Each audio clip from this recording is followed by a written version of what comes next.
I was just saying during the break, a pleasure to read because it's accessible information, it's concrete examples, which we all need. So good morning. Good morning. It's just great to be here. Well, we first have to talk about what you describe as the blind spots, because I think it's an interesting spin on how to discover maybe your faults or what's holding you back. Describe what you mean by the blind spots in your career. Well, we can all find something that we want to improve in another person. So it's really easy to look at other people and say, oh, they're so arrogant, or they're so moody, overjealous, or moody, or bossy, this or that. Yeah, so it's very easy to depict that in every other person. Much more difficult to see it in ourselves. And we all have that. We all have habits. We all have patterns that we use when we're at work. And if we don't see what that is, then we can't change it. We can't improve it. We can't work with it to be better. You talk a lot about the self-analysis and self-assessment. You said we need help to pull us out. So surround yourself with people you trust and ask them the question which seems difficult. What bugs you about me? Yeah, and be prepared to hear it.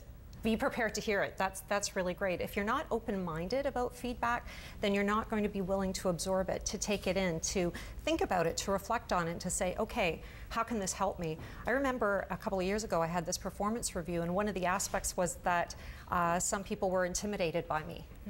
And it really struck me as, wow, I need to listen to that. I need to pay attention. What is it saying to me? What is that feedback about? So what do you do when someone tells you what your inherent flaws are? How do you go about fixing them?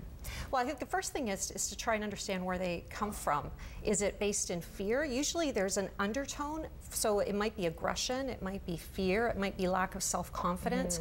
There's all kinds of things that sort of are underneath whatever it is that is happening. Yeah, you're so if it's aggression, you're overcompensating. And you say things like if you're entering a new job and you can't figure out the software, the program, you have step-by-step examples of what to do. You know, ask your boss, I kind of need help in this. And then surround yourself by people who know the program well so that you can kind of rub off them through osmosis or whatever it is. They're there to help you. There's specific examples. Now, what happens if your boss is giving you a hard time? How do you manage or deal with that? Because that's a stressful thing to walk into every day. Absolutely. And I think that getting along with your boss is something that we all want to do and need to do, because our boss is going to have the most direct impact on our career.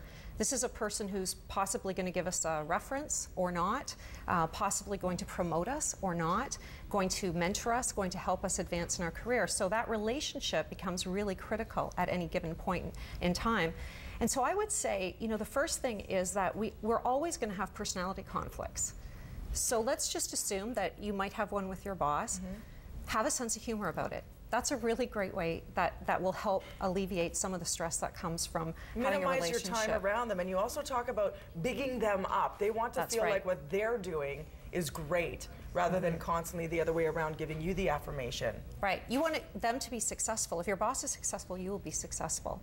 So make sure that you understand them, you understand how they work, you understand how they want work prepared, how they want things done, so that you're always aligned to their objectives and their goals and the things that they want accomplished. And man, is this important when it comes to conflict resolution, because problems arise all the time. Yes. 10 seconds to take a breather before you fire off that email, which could have serious repercussions, as in a pink slip if you actually go through with it, because you think, again, you got me. Well, not this time, mister.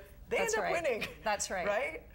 What would be the last piece of advice you'd want to impart on people? You talk about mentoring and how you do that for many people. Your forward is exactly that, from a big sister who you've inspired to have a wonderful, successful company. So what do you say to people about mentoring? I say have as many mentors as possible. There are mentors everywhere. You can learn from anyone.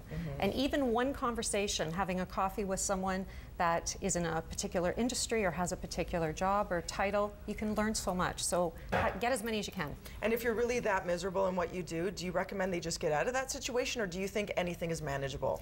Well, I think anything is manageable to a point, and you can learn even from a situation that has conflict in it. You can learn more about yourself. So I say take advantage of what you can, learn, gain skills, but then if you need to go, absolutely. Thank you so much, Patricia. It's filled with coping strategies, which I love. InspireYourCareer.com. Pick it up. It's in bookstores and online for information. Please head on over there. Thank you. A pleasure. Thank you. Luckily, we have no conflict issues here. We're one big happy family, right, guys?